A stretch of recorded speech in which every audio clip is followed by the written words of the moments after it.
Hello, my name is Helen Campbell, and I was for many years a staff interpreter with SCIG, and I'm now retired, and I've come back to talk to you about something rather relevant to myself: how to retire early.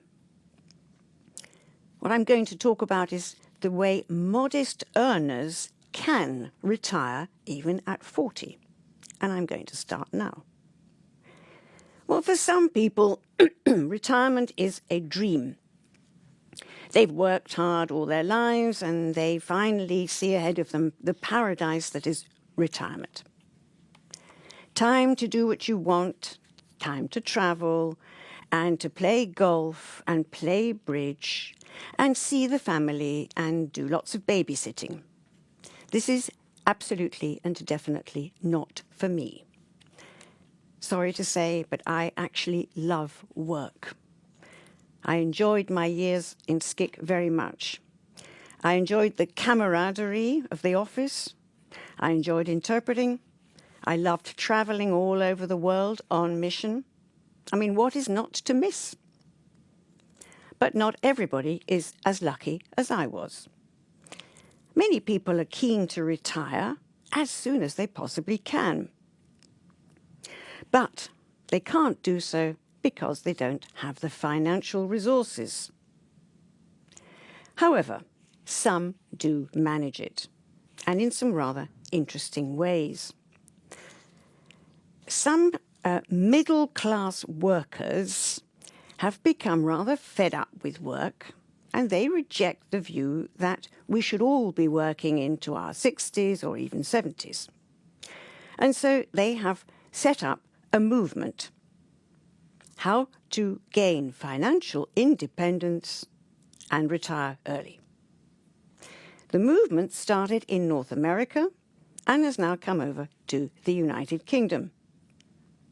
In fact, there was a recent meeting in London of the movement, and it attracted 900 people. The leader of the movement is a Canadian gentleman who retired at age 30, and so did his wife.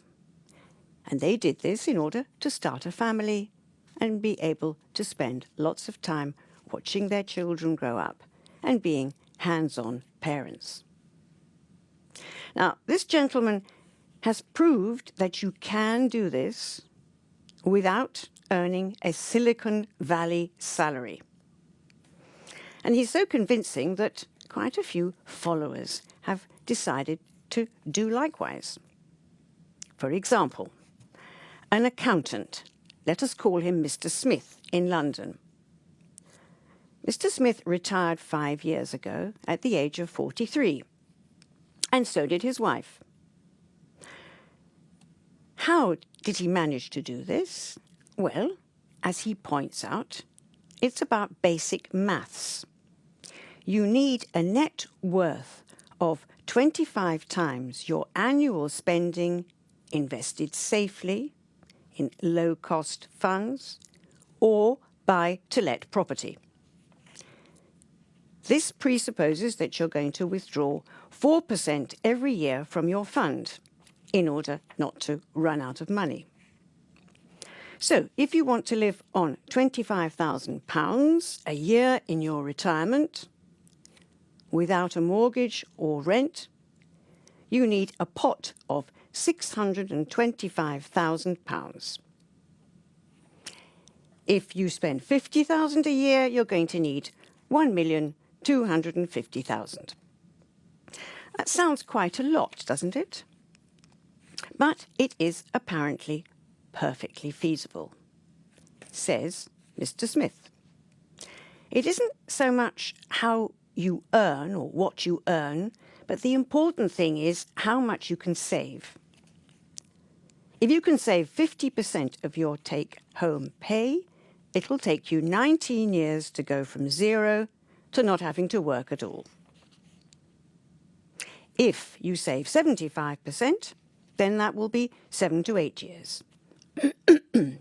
Now, this Mr. Smith managed to save 50% in his invested funds, and he's doing absolutely fine. His family lives in comfort in a nice residential place.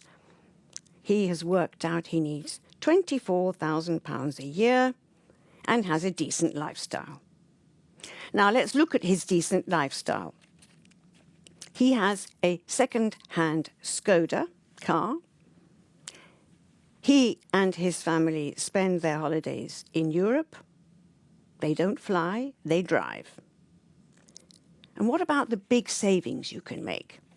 What does he advise us all to do?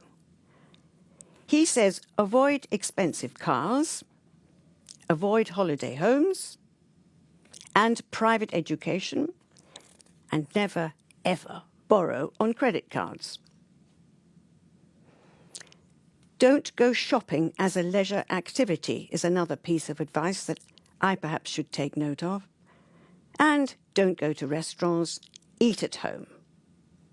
Don't have a cable TV, have modest holidays, and make sure you pay off your mortgage as soon as possible. So that's the recipe then. That's what you have to do to retire early and manage to live comfortably. Mr. Smith says it's worth it because he's free, he can do what he wants. I don't agree.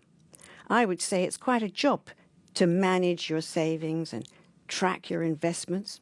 Very stressful. What about spontaneity? What about just having fun? Going to a nice restaurant?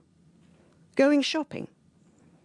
So, we're all different. That is Mr. Smith's attitude, and as you can hear, it isn't at all for me. Thank you.